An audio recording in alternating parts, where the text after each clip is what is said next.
Hello students, आज मैं आपको ट्रांसपोर्टेशन प्रॉब्लम का नेक्स्ट लेक्चर लेके आया हूं और इस लेक्चर में मैं आपको दो क्वेश्चन कराऊंगा नॉर्थ वेस्ट कॉर्नर मेथड से। ये नाम से भी आता है और मैंने वैसे कई लेक्चर डाले हैं। हर लेक्चर में मैंने बताया है कि मैं किस रूल से इस क्वेश्चन को सॉल्व करने वाला हूं। ठीक है, तो बड़े मजेदार का टॉपिक है, बहुत ही अच्छा है और गारंटी से आपकी समझ में भी आएगा। दावे के साथ मैं एक एक पॉइंट धीमे धीमे आपको बताऊंगा। तो चलिए स्टार्ट करते हैं। नॉर्थ वेस्ट कॉर्नर का क्या रूल होता है। नॉर्थ वेस्ट कॉर्नर, सबसे पहले तो हमें यह देखना है क्या ये बैलेंस्ड है या नहीं है। जितनी डिमांड है वास्तव में उतनी ही सप्लाई हो रही है या ऐसा नहीं है। उसके लिए हम क्या करते हैं, इन तीनों को प्लस करेंगे। 9 और 8 17 और 4 21, इनको भी प्लस करेंगे। 6 और 4 10 और 11 21। जब ये दोनों बराबर आ जाते हैं तो हम इसे बैलेंस्ड लिखते हैं, बैलेंस्ड ट्रांसपोर्टेशन।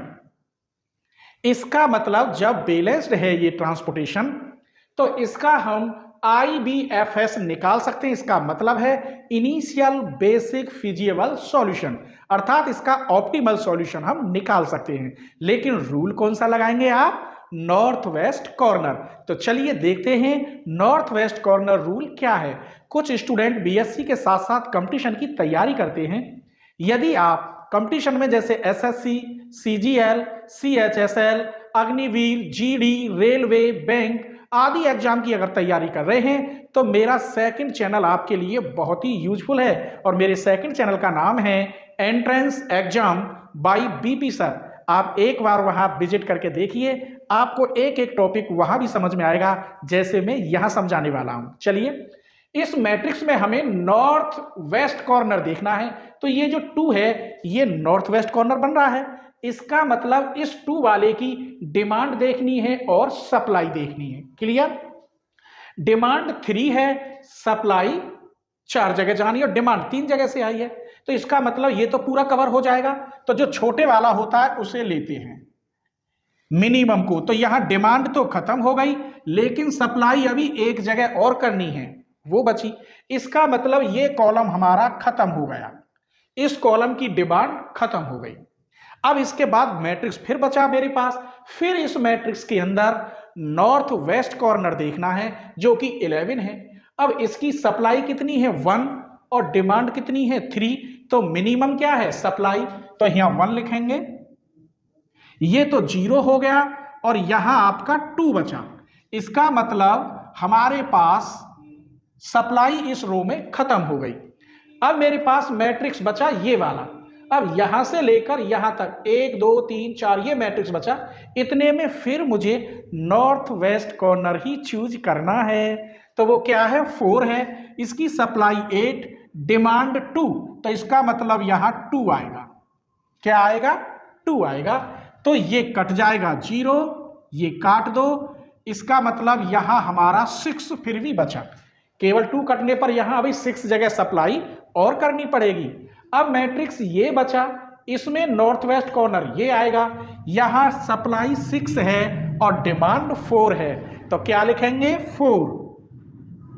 ये तो 0, यहां फिर भी 2 बचा। इसका मतलब ये हमारा कट हो गया ये कॉलम। अब हमें क्या देखना है, इस मैट्रिक्स में ये नॉर्थ वेस्ट कॉर्नर है, इसकी सप्लाई 2 है और डिमांड 5 है। तो मिनिमम लेते हैं। ये कट गया 0 लेकिन यहां फिर भी बचा 3। इसका मतलब ये काम खत्म। अब हमारे पास ये बचा, इसमें नॉर्थ वेस्ट कॉर्नर 8 माना जाएगा जिसकी डिमांड 3 है और सप्लाई 9 है। तो यहां 3 लिखेंगे। तो ये कट गया 0, यहां बचा 6। अब हमारे पास लास्ट में बचा 6 की डिमांड और 6 जगह सप्लाई करना है। तो यहां 6 आएगा। ये भी कट गया 0, ये भी कट गया 0। अब एक बात बताओ कि आपको कैसे मालूम पड़ेगी कि क्वेश्चन हमारा गलत है, बताओ। चलिए, आप अगर क्वेश्चन सॉल्व करते लाएंगे तो लास्ट में आपकी जो डिमांड है और सप्लाई है वो इक्वल बचेगी। क्या बचेगी? इक्वल, जो यहां लिखी जाएगी। तो लास्ट में यहां भी जीरो और यहां भी जीरो। ऐसा है तो आपका क्वेश्चन सही है, अगर आप ऐसा नहीं कर पाए तो आपका क्वेश्चन गलत है। ठीक है, चलिए तो अब हम टोटल कॉस्ट देखते हैं ऑप्टिमल सॉल्यूशन में। तो टोटल कॉस्ट,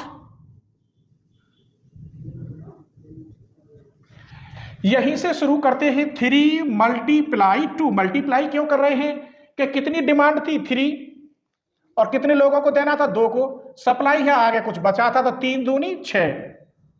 आगे चलिए, यहां कितना है? 1 मल्टीप्लाई 11। फिर यहां कितना आया? 2 मल्टीप्लाई 4। यहां 4 मल्टीप्लाई 7। यहां 2 मल्टीप्लाई 2। यहां 3 मल्टीप्लाई 8। यहां 6 मल्टीप्लाई 12। ये कितना हो गया? 6 प्लस 11 प्लस के 8 प्लस 28 प्लस के 4 प्लस 3 अट्ठे 24 और 12 6 72। आप इसे प्लस करेंगे 153 आएगा। आप रुपए कह दो या कुछ भी, जो कॉस्ट है रुपए में, यही इसका आंसर है। अभी मैं आपको एक क्वेश्चन और कराऊंगा जो बिल्कुल अच्छी तरह हो जाए, कभी ना भूलो। ठीक है, चलिए तो क्वेश्चन नंबर 2 देखते हैं। अब के बिल्कुल रट जाएगा आपको कि कैसा भी क्वेश्चन हो और तुरंत उसका आंसर आ जाए।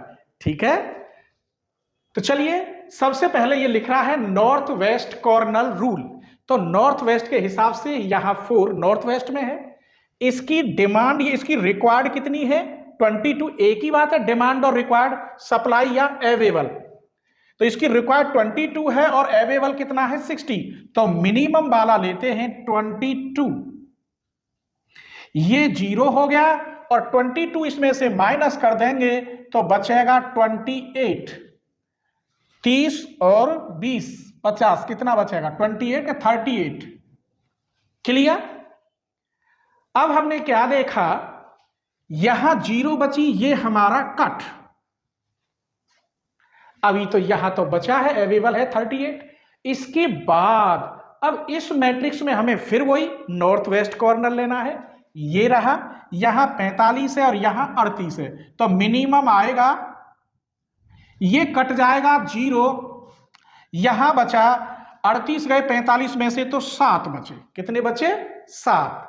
2 और 5 7। इसका मतलब ये 0 है तो ये कट। अब हमारे पास ये मैट्रिक्स बचा, इसमें नॉर्थ वेस्ट कॉर्नर ये है, यहां 7 है और यहां 35 है।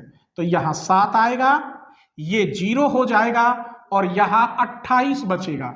इसका मतलब ये कॉलम भी खत्म हो गया। अब हमारे पास ये मैट्रिक्स बचा, इसमें नॉर्थ वेस्ट कॉर्नर ये है, यहां 28 है और यहां 20 है। तो मिनिमम वाला लेते हैं, ये 0 और यहां फिर 8 बचा। इसका मतलब ये भी खत्म। अब मेरे पास ये मैट्रिक्स बचा, इसमें नॉर्थ वेस्ट कॉर्नर 2 है।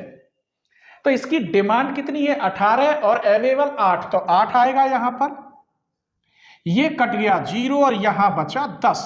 इसका मतलब ये कॉलम खत्म। अब मेरे पास ये बचा, यहां दोनों, यहां 10 है और यहां कितना है? 40। तो यहां क्या आएगा? 10 आएगा। इसका मतलब ये 0 और यहां 30।